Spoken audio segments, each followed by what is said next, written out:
The Galactic Council chamber was enormous. Its walls glowed with a soft light that pulsed like a heartbeat, and strange symbols floated in the air, moving slowly as if alive. The members of the council sat in a circle around a vast table, and each of them looked older than time itself, though in different ways. Some were covered in scales that shimmered in colors no human could name. Others seemed almost like shadows, flickering with forms that never stayed the same for long. All of them had one thing in common: their voices trembled. "Earth, it cannot be involved," said one elder. His voice was deep and cracked, like the sound of stone grinding over stone. The words echoed around the chamber, bouncing off the walls and into the ears of every being present. Whispers followed, almost like wind running through distant trees. "Do not let them touch it, they are too young, too dangerous, too unpredictable." Some council members shook their heads in fear. A few tried to argue, saying that Earth was small, primitive, unimportant. But their voices faltered. There was something in the records, in the old files from long before most current members were born, that made them shiver. Earth had been watched quietly for centuries. And now the time for hiding was over. Far away, on a tiny blue planet, humans carried on unaware of what was happening. The planet was calm, the oceans rolling in soft waves under the sun, birds calling to each other, and cities humming with ordinary life. But above them, something unusual was happening. Ships moved through orbit silently, and flickered in and out of sight as if they were hiding from human eyes. In a small observatory on the edge of a quiet town, a young astronomer named Lila leaned over her telescope. Her hair was tied back loosely, and her eyes, bright and sharp, scanned the stars with a focus most people could not understand. Tonight the sky looked different.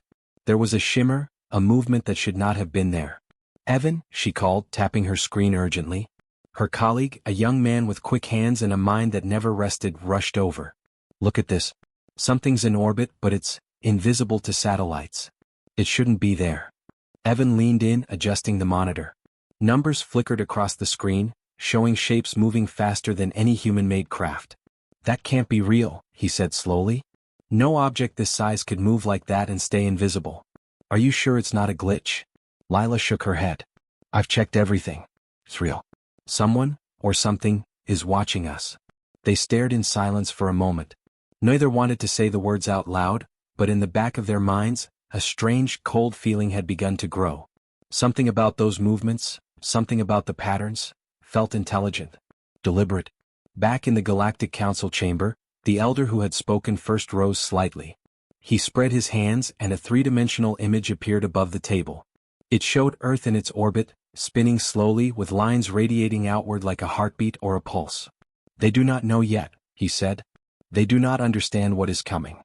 And that is why we must act carefully. If the war spreads, if we involve them, it could destroy everything. The humans are unlike anything we have seen before. Unpredictable, reckless, terrifying." Another council member, whose form shifted constantly between shapes that looked like jellyfish and burning stars, hissed softly. "But they are so small. Their technology is barely developing. How could they matter in a galaxy full of empires that span light years?" "They matter because they are human," the elder replied. His voice carried authority and fear in equal measure. "We have studied them quietly for generations. They adapt. They survive. They learn. And their courage, it frightens us more than any weapon." Meanwhile, on Earth, Lila and Evan had begun sending messages. At first, they thought they were reaching out to amateur astronomers in other countries, but the responses they received were strange, almost cryptic. Lines of text appeared on their screens with coordinates and symbols they did not recognize. Evan frowned. "This doesn't make sense. These aren't messages from humans, they're from something else." Lila's hands shook slightly as she typed a reply. "We don't know who you are, but please, we mean no harm. We don't want trouble." The symbols on the screen shifted, rearranged themselves and then vanished. For a moment, the room was silent except for the hum of computers and the faint ticking of the observatory clock. Lila and Evan exchanged a look. Something enormous was about to happen, something beyond their understanding. Back in the council, the discussion grew more urgent. Holographic screens showed two massive fleets approaching from opposite sides of the galaxy, already on the brink of war. The council members argued over tactics, warnings, and protocols. Every voice was tinged with fear when Earth's name came up. The elder spoke again. "If these humans are drawn into this war, it could tip the balance. They are young, yes, but their unpredictability, it could either save the galaxy or destroy it." One of the younger council members, a being with glowing eyes and long silver tendrils, leaned forward. Then we should warn them. We should contact them and make them ready for what is coming. The elder shook his head slowly. No. They are not ready. The moment they know the truth they will act. And we cannot control what they will do. We can only watch, and hope they do not destroy themselves, or the galaxy, before we can act. On Earth, Lila stared at the sky through her telescope again. The flickering ships were still there, moving silently, almost like they were waiting. They're watching, she whispered. Evan placed a hand on her shoulder. Then we wait too. And we prepare. Whatever this is, we can't let fear control us. But deep down, both of them knew this was bigger than fear. It was a warning. Something vast, something ancient, something that humans could not yet understand had noticed them. And the galaxy itself trembled because of it. That night, as the stars wheeled overhead, the small town slept unaware of the danger looming above. The wind rustled through the trees, the waves lapped against distant shores, and Lila and Evan watched, silent, as shadows moved across the sky. Somewhere far away in the cold heart of the galaxy, the council sat in fear. Earth had been discovered. And now nothing would ever be the same. The first message had been sent, though no human knew it. The warning had begun. And as the ships flickered invisibly above, Earth spun silently, innocent and unknowing, at the center of a story much larger than itself. The Galactic Council had never seen anything like this. Their observers had been watching Earth for decades, quietly recording everything. The way humans moved, the way they built, the way they thought. At first they had dismissed the species as weak. Tiny, fragile, slow-moving. Their technology was nothing compared to the vast fleets and weapons of the galaxy's older races. Humans could barely leave their own solar system. They could not even survive long in the vacuum of space without suits and machines. But the Council had underestimated them. In a small lab on Earth, Mara, a young coder, stared at her screen with wide eyes. Her fingers moved across the keyboard almost faster than the human eye could follow. Lines of code appeared and disappeared as her AI learned and grew, faster than anything the humans had ever seen. But Mara did not just see numbers or commands. She saw potential. She saw a mind that could learn, understand, and create, almost like it was alive. This is incredible, she whispered to herself. It's learning on its own. Across the city, Noah, an engineer with a quiet mind and steady hands, adjusted a satellite dish on the roof of his apartment building. Most people used satellites for communication or weather reports. But Noah had other ideas. He had spent years collecting old, discarded satellites, repairing them and connecting them into a network. Now, with a few adjustments, they could detect objects in space that were invisible to normal instruments. As the satellites came online, data streamed into Noah's tablet. Signals blinked in patterns he had never seen before, small, fast-moving objects, almost intelligent in their motion. His heart beat faster. Something was out there. Something was watching. The Galactic Council had been observing Mara and Noah, their small achievements recorded through sensors hidden among the stars. The alien observers whispered to each other in voices that vibrated through the chamber. They adapt, unpredictably. They may be the key, said one, a being made entirely of light and shifting energy. They are only human, said another, a gray-skinned elder with long arms and many eyes. They are fragile. They should not matter. Yes, the first being replied, its glow flickering. But watch how they think. Watch how they solve problems we would consider impossible. They do not follow patterns we expect. They improvise. They learn in ways that no other species can. That is dangerous and promising. Back on Earth, Mara and Noah were unaware of the whispers. They were focused on their work, on the screens and the satellites, on the data that flowed like water. Mara laughed softly when her AI solved a problem she had not even given it yet. It's thinking ahead, she said. It's like it can see the future. Noah glanced at her. Or it's learning how we think faster than we can teach it. They did not know that their small experiments, their curiosity, their daring, had made them visible across the galaxy. The observers in the council's chamber leaned closer to the screens, showing holograms of Mara's AI and Noah's satellite network. Humans are reckless, said one observer. Its voice was rough like grinding metal. They experiment without understanding the consequences. And yet, that same recklessness may be their strength. They take risks others would never dare. They adapt when cornered.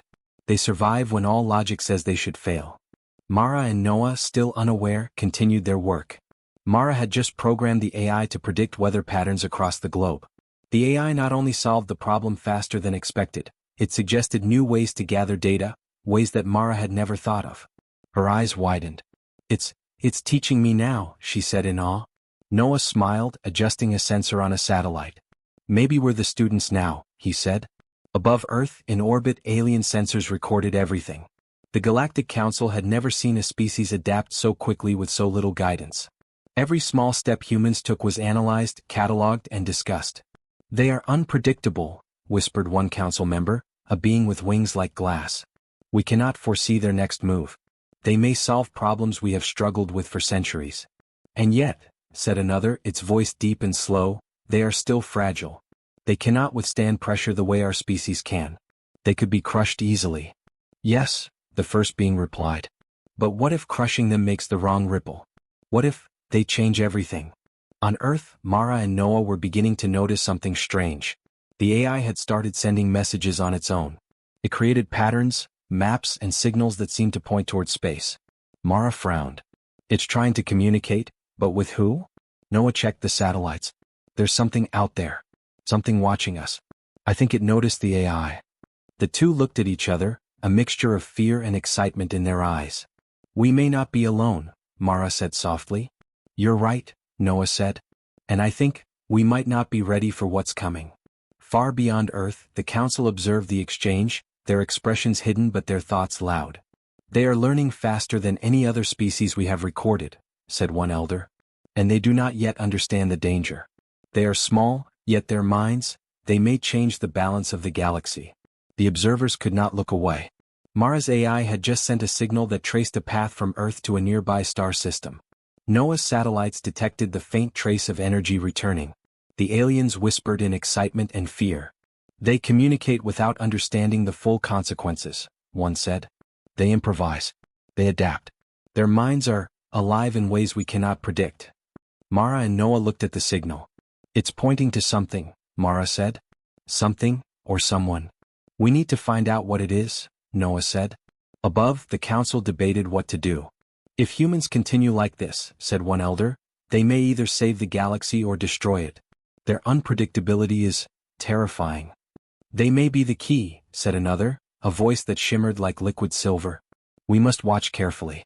They may be small. They may be fragile. But in the end, their spirit is unlike anything else. Back on Earth, Mara and Noah prepared for the unknown. They could not see the ships flickering in orbit, the sensors quietly scanning, or the eyes of ancient beings studying them from across the stars. All they knew was that something had changed. Humanity, small and fragile as it was, had begun to be noticed. And in the council chamber, the whispers continued. They are not just humans, one said. They are something more. Something we cannot predict. And we must wait and see what they will do. For the first time in generations, the council felt fear not of weapons, not of conquest, but of a species that could think, adapt, and act in ways no one had ever expected. On Earth, Mara and Noah worked late into the night, unaware of their importance, unaware of the galaxy watching. They were simply two humans, curious, daring, and willing to take risks. That was enough to make them extraordinary. And so, the discovery of humanity was complete. The galaxy had found a species small in size but immense in spirit, and the council could only watch, trembling as the humans learned, adapted, and unknowingly prepared to become a force the universe would never forget. The sky above Earth had never looked the same again.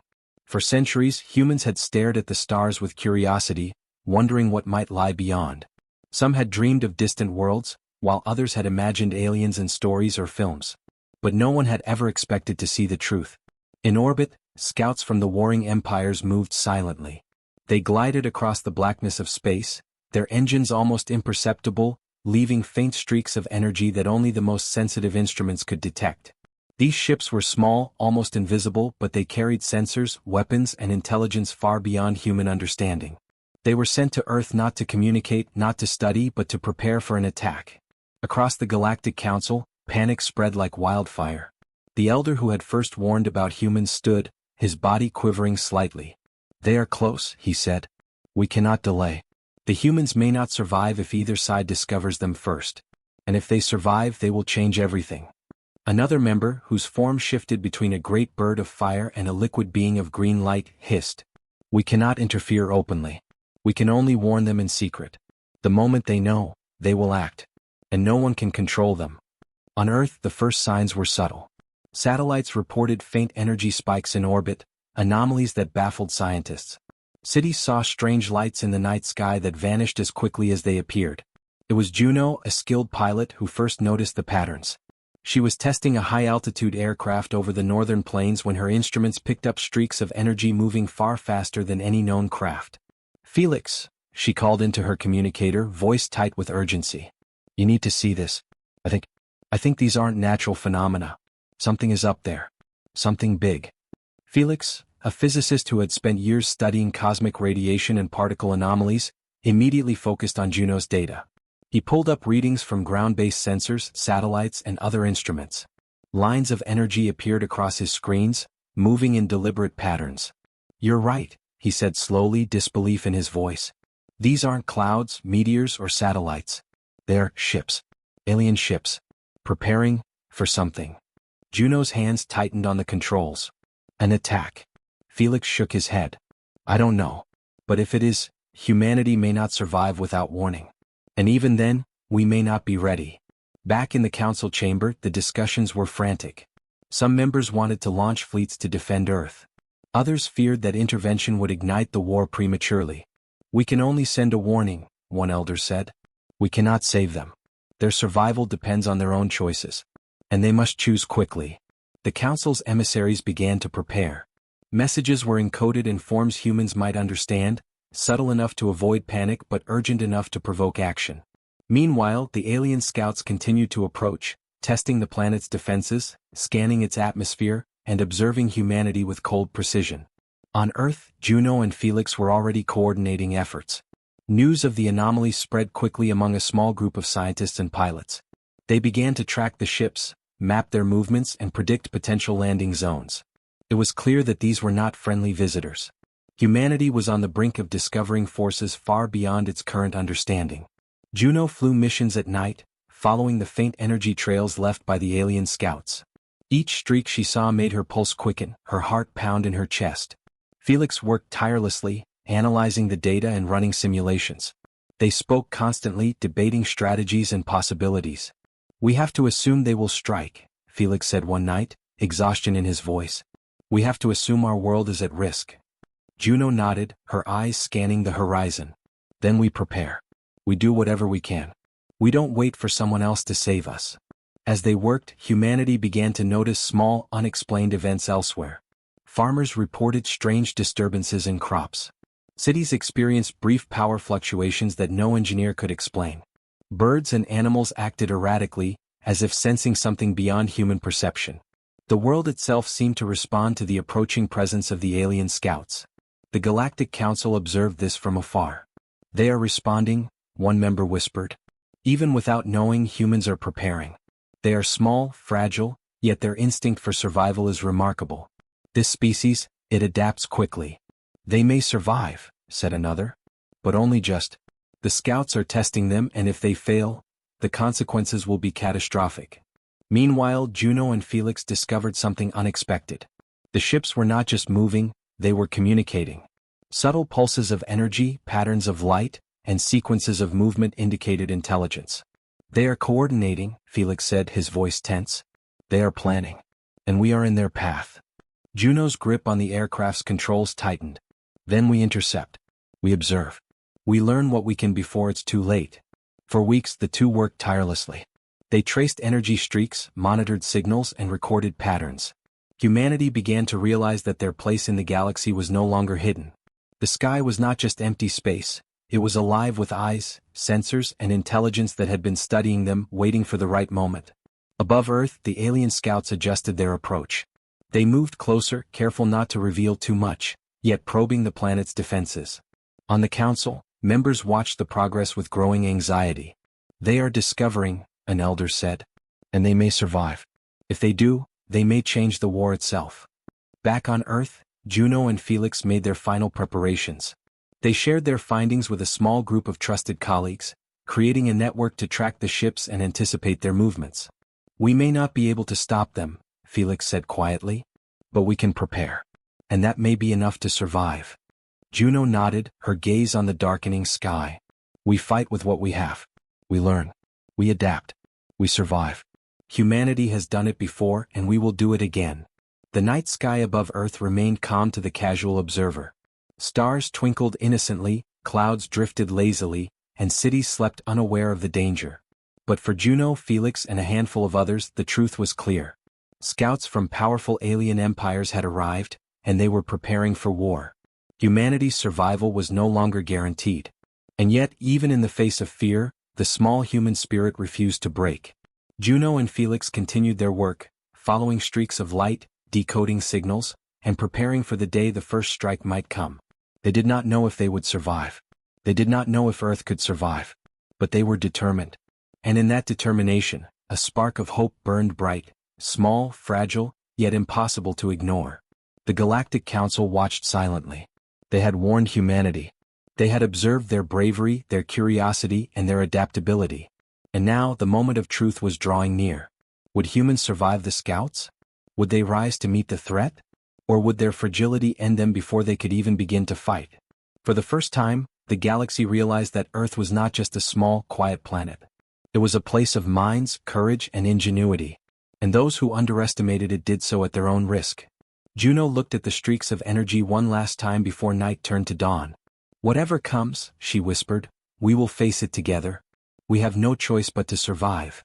Felix nodded, his eyes never leaving the screens. "Then we fight in our way. With what we have. With what we know. And maybe, just maybe, we will be ready." The alien scouts continued their silent approach, unaware that humanity was not as fragile as they seemed. And in that quiet moment, a small spark of defiance, courage, and ingenuity burned across the planet, a spark that the galaxy had never seen before. The lab was quiet except for the hum of computers and the soft tapping of keys. Lila leaned over a screen, adjusting sensors and analyzing the unusual energy signals that had been appearing in orbit for weeks. She and Evan had barely slept, working in shifts trying to understand what was happening. The anomalies in the sky were growing more complex, moving in patterns that no human mind could fully comprehend. Suddenly, the room flickered with a strange light. Lila froze, her hand hovering over the keyboard. At first, she thought it was a reflection from one of the monitors. But the light grew brighter, warmer, and then condensed into a figure in the middle of the lab. It shimmered like sunlight on water, almost transparent but solid enough to cast faint shadows on the walls. Evan stepped back, his eyes wide, mouth slightly open. "Lila, what is that?" The figure spoke, its voice calm but carrying weight. "Humans of Earth," it said, the words clear and precise. "My name is Kale. I am an emissary from the Galactic Council. Your world is in danger." Lila and Evan exchanged a glance. Their hearts were racing, but fear was mixed with curiosity. They had suspected aliens, signals, and movements, but nothing could have prepared them for this. "Danger?" Lila asked carefully. "What kind of danger?" Kale's form pulsed slightly as it responded. "Scouts from 2 warring empires are approaching your planet. Their fleets are vast and their weapons powerful. If they detect humanity before they are intercepted or negotiated with, Earth will not survive. Your species is small, fragile, yet unique. You must be aware of the risks and you must choose your response carefully." Evan's mind began racing. "You mean, an attack is coming? And we are not ready?" Kale's shimmering form nodded. "Yes, you are not ready. But you have abilities your species has not yet realized. Your ingenuity, adaptability, and unpredictability make you valuable. If used wisely you may survive. If ignored you may perish." Lila swallowed hard but did not move back. Instead, her mind went into overdrive. "How do we prepare?" she asked. "What can we do to protect Earth?" Kale tilted slightly as if impressed by her composure. "You must understand your strengths and act quickly. Observe. Learn. Prepare. The Council cannot interfere directly. Your survival depends on your own choices and actions. You may use the knowledge you already possess to create defenses and strategies that no alien would anticipate." Evan stepped closer, his analytical mind already working. If they are scouting, if they are observing patterns, movement, communication, then they will expect certain kinds of defenses. But they will not expect our creativity, our unpredictability. If we build defenses differently, in ways they cannot calculate, we could delay or even confuse them. Kale's figure pulsed brighter, a motion that felt almost like approval. "Correct. Your species' ability to adapt and innovate is unmatched in the galaxy. You must use it to survive. But be cautious. Any mistake could be catastrophic." Lila glanced at Evan and then back at Kale. We can't just fight. We need information intelligence. We need to understand their movements, their intentions. Otherwise, it's hopeless. Yes, Kale said. Intelligence gathering and diplomacy are as important as any weapon. You must know your enemy, learn their habits, predict their actions. You must combine your knowledge of your own world with observation of theirs. You must act with strategy. Mara, who had been working nearby on a separate AI system, leaned in. Her eyes were bright with determination. We can create networks, monitor their signals, and analyze their patterns. We can learn from them before they make the first move. And we can communicate if needed, but subtly. No sudden moves that would give away our location or plans. Kale's form shimmered and leaned forward slightly as if studying her. Intelligence and diplomacy, these are your greatest assets. Use them wisely. Your species' creativity and adaptability make you unpredictable. That unpredictability may be your greatest weapon. Evan began sketching ideas on a nearby whiteboard. We could use satellites in unconventional ways. Redirect energy signals, create false readings, mask movements. We could develop systems that make our technology seem more advanced in some ways, less advanced in others. They would be confused by our patterns. Lila nodded, her mind racing. And we can use our AI systems to predict their movements, model strategies, simulate outcomes. We don't have the fleets or weapons of a galactic empire, but we have our minds, our technology, and our ability to think differently. Kale's figure seemed to shimmer with a slow pulse, almost like breathing. You understand. The Council has marveled at your ingenuity. Your ability to analyze, calculate, and improvise is remarkable. You are a small species, yet your spirit is vast. And that spirit may be the key to survival. The three humans, Lila, Evan, and Mara, looked at each other. For the first time they felt the weight of the galaxy on their shoulders. Fear was there, yes, but it was mixed with determination. They were small, fragile, and human, but they had minds capable of extraordinary thought. And they would use them. Juno, who had been tracking unusual movements in the sky, entered the lab, her flight suit still on. I've been following the energy streaks, she said, breathless. There are patterns. I think we can anticipate their moves if we work together. Felix, the physicist, joined her, holding printouts of sensor data and calculations. We've seen their approach. We can predict where they may appear first. But we need a plan, something no alien would expect. Kale's form began to fade slightly, signaling that its presence in the physical world was temporary. You have knowledge, creativity, and courage. Use them. Time is short. The scouts will not wait forever. Humanity's future rests in your hands. Prepare wisely, act decisively, and survive. Lila, Evan, Mara, Juno, and Felix exchanged determined looks.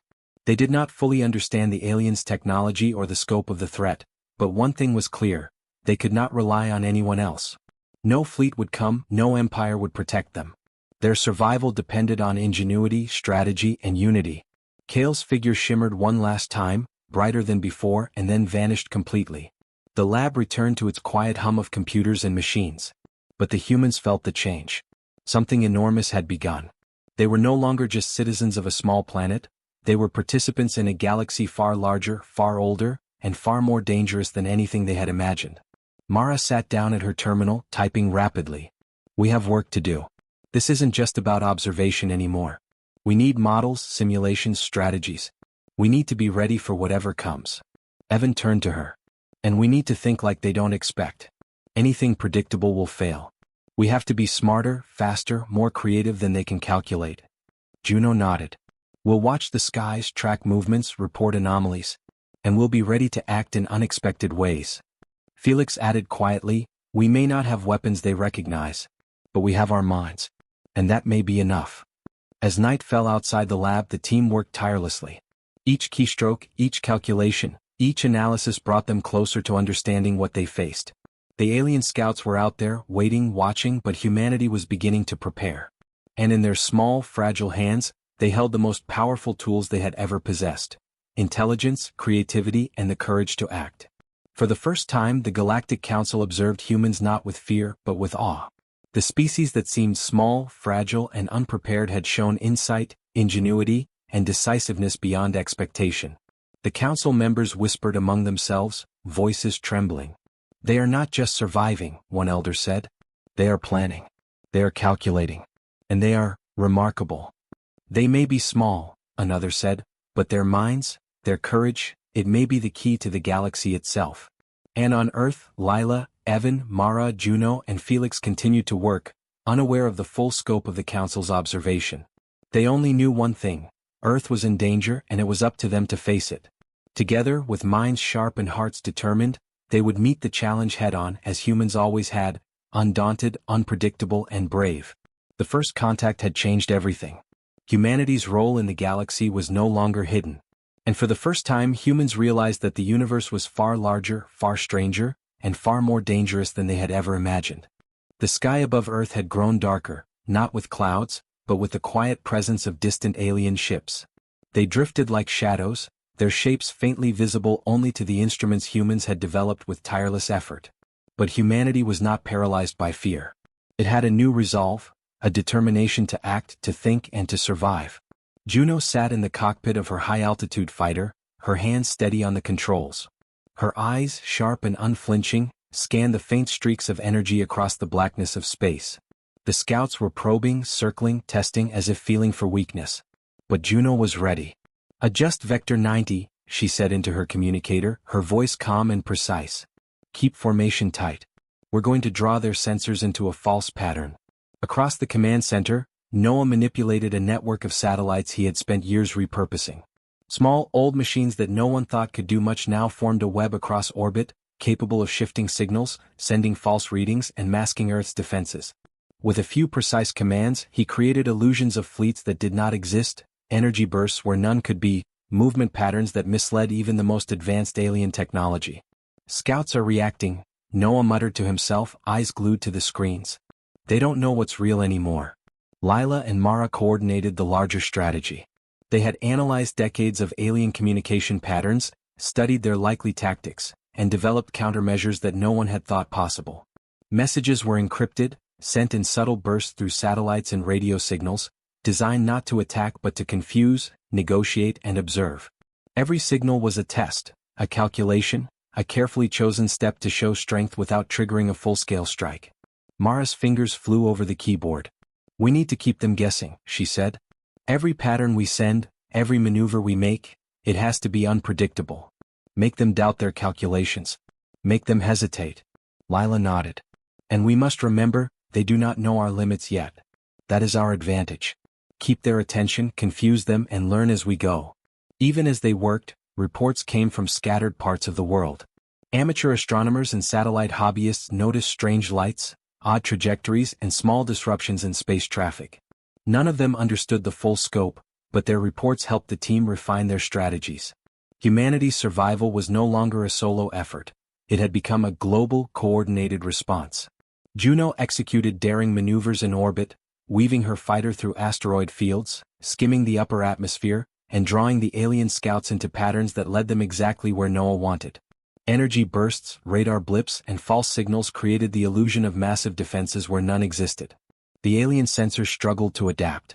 Their calculations failed. The humans were unpredictable.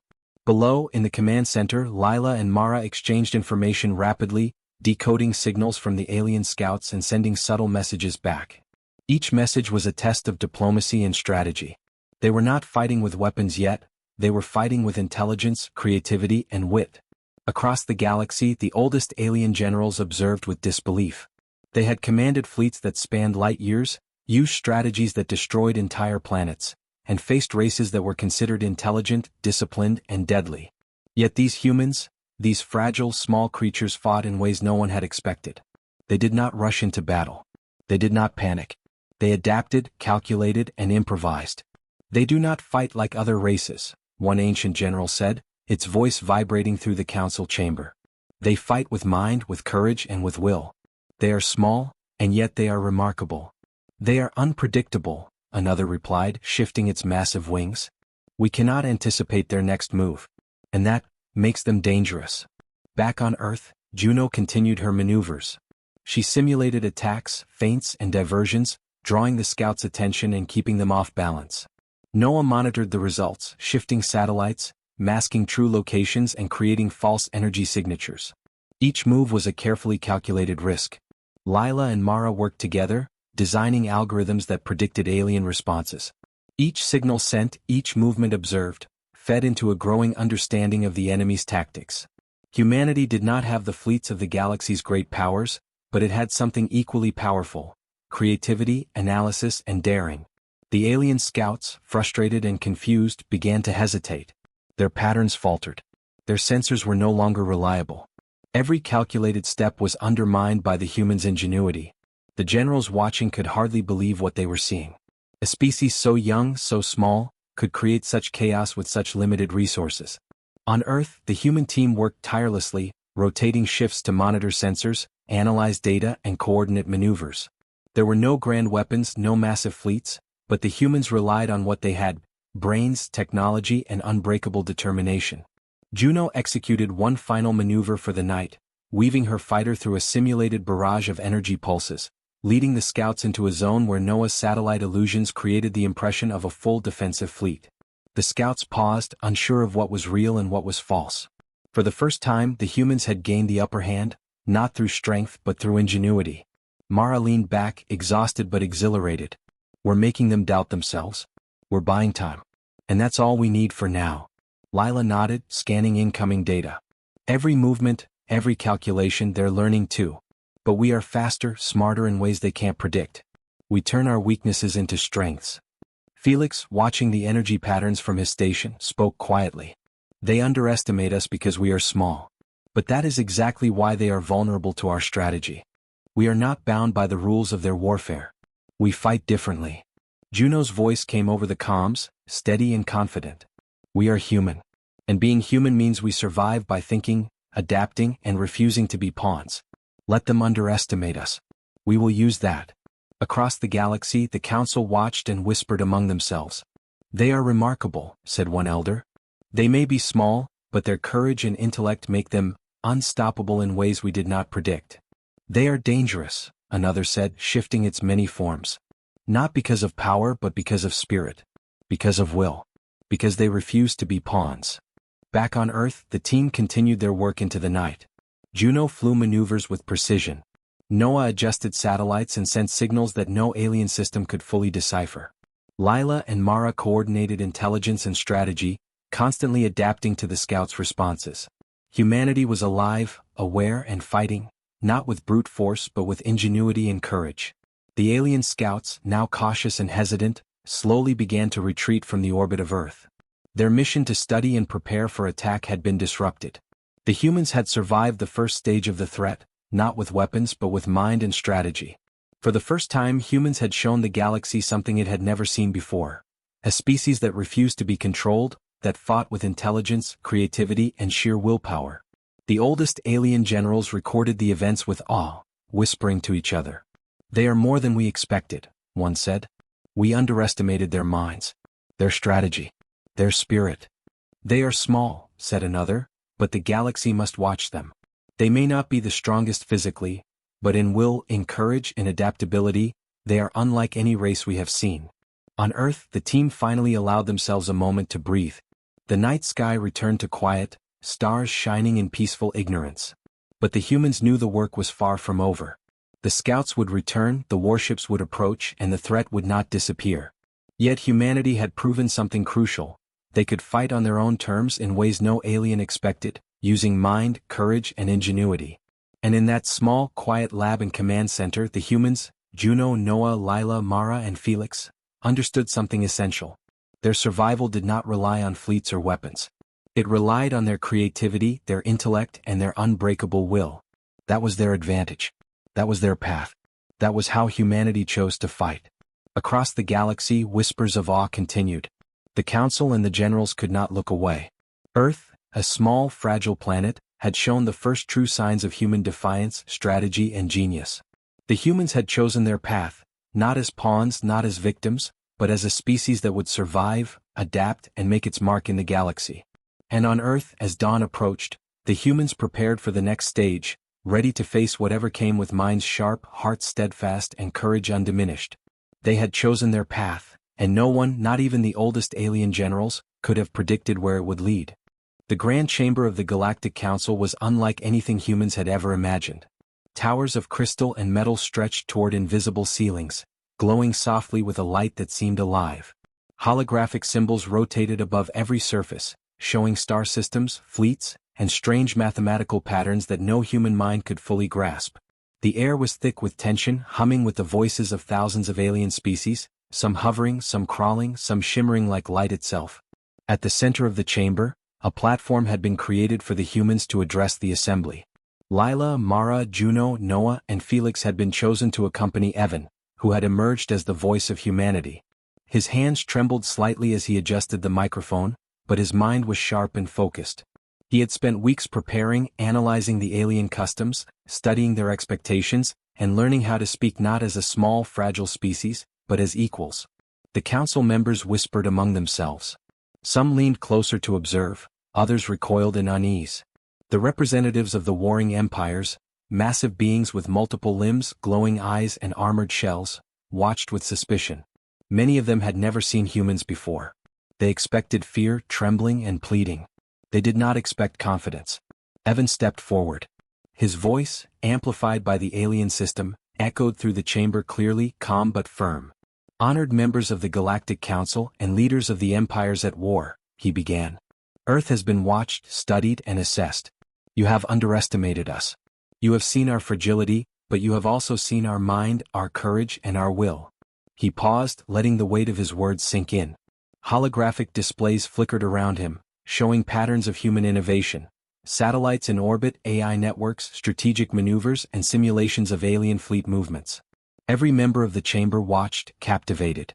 "We are humans," Evan continued. "We are small. We are fragile. And yet we adapt. We think. We plan. And we survive. For centuries, our species has faced challenges that seemed impossible. We have learned, we have overcome, and we have thrived. That is who we are." Mara stepped forward, standing beside him. "When your scouts approached Earth, we did not panic. We did not wait for others to act. We studied, we calculated, and we acted. We defended ourselves using intelligence, creativity, and strategy. We confused your fleets, disrupted your calculations, and proved that we are not easily controlled." Lila joined them, her voice calm but piercing. "We are not pawns to be dragged into conflicts that are not ours. We do not fight your wars blindly. We choose our own path.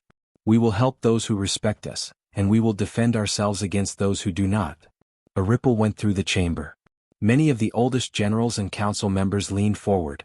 They had seen countless species claim loyalty, promise obedience, or beg for mercy. But these humans, they spoke not with fear but with clarity, purpose, and undeniable authority. Juno, standing tall, added, "Our world may be small in your eyes, but our spirit is large. Our ingenuity, courage, and adaptability have allowed us to survive threats far beyond what you assumed we could face. And that is why Earth will not be dragged into your war." Noah stepped forward, his expression steady. "We offer help, intelligence, and cooperation, but only on our terms. We will not serve as tools. We will not obey blindly. If you wish to work with humanity, you must respect our sovereignty, our decisions, and our people. This is not arrogance. This is our right." Felix, quiet but resolute, concluded their message. "The galaxy has feared us. The galaxy has doubted us. And yet here we stand. We are not pawns. We are not weak. We are humans. And we will decide our own future." The chamber fell silent. For a moment, the only sound was the soft hum of the alien systems. Every species, every leader, every observer held their breath. Humans had not shouted, they had not threatened, but they had commanded attention with their clarity and courage. The oldest generals whispered among themselves. "They are remarkable," one said. "We expected fear. We expected pleading. And instead, they speak like equals." "They do not fight with brute force alone," another said, "but with mind, courage, and will. That is dangerous in ways we did not expect." The council itself, which had trembled at the idea of Earth being drawn into conflict, felt a shift. Respect replaced fear. The humans had not only survived, they had claimed their place in the galaxy. Their ingenuity, adaptability, and courage had forced the empires and the council alike to reconsider everything they thought about small species. One elder, glowing with liquid light, spoke slowly. "They are different. Not weak. Not fragile. But alive in ways we cannot control. The wild card we feared is now before us." A representative from one of the warring empires, a massive being with 6 eyes and armored limbs, finally stepped forward. Its voice rumbled through the chamber. "Humans, You have defied expectations. You have shown ingenuity beyond your size. We underestimated you. Perhaps, we should reconsider our approach. Evan nodded, standing tall. We are willing to cooperate, to offer knowledge and help where we can. But we will do so as equals, not as tools. That is our declaration. That is our choice. And it is final. The chamber remained silent for long moments. Then, slowly, whispers began to ripple through the council. Observers and delegates turned to one another, exchanging glances of astonishment, respect, and cautious admiration. Humanity, which had once been seen as fragile, small, and insignificant, had made the galaxy listen. Even the alien generals, accustomed to commanding fleets and subjugating worlds, could not hide their awe. They fight differently, one muttered. Not with overwhelming power but with mind, strategy, and courage. That is a kind of strength few possess. Juno, Mara, Lila, Noah, and Felix stood together, their eyes scanning the chamber. They did not bow, they did not plead. They were humans, small and fragile, yet unshakable in spirit. They had faced the scouts, disrupted the alien fleets, and demonstrated that intelligence, creativity, and will could rival any weapon. Kale's voice, calm and resonant, echoed across the chamber. The humans of Earth have declared their place in the galaxy. Their terms are clear. Their courage is undeniable. The Council has observed. Respect is due. The wild card has arrived. The empires, the Council, and the observers all fell silent once more. The declaration had been made. Humans had refused to be pawns. Humans had refused to submit. Humans had claimed their right to exist and act according to their own choices. Evan stepped back from the platform, letting his team stand beside him. They had spoken, they had been heard, and the galaxy had understood. Fear had turned to respect. The fragile species that no one had taken seriously was now a force that could not be ignored. Lila whispered to Mara, her voice quiet but proud. We did it. They know, we are not to be controlled. Mara nodded. And they will remember. Always. Juno, looking toward the Empire's representatives, said softly, they may have fleets. They may have weapons. But we have our minds, our courage, and our will. That is enough. Noah added, and we will use it wisely. We will act, adapt, and survive. That is humanity's strength.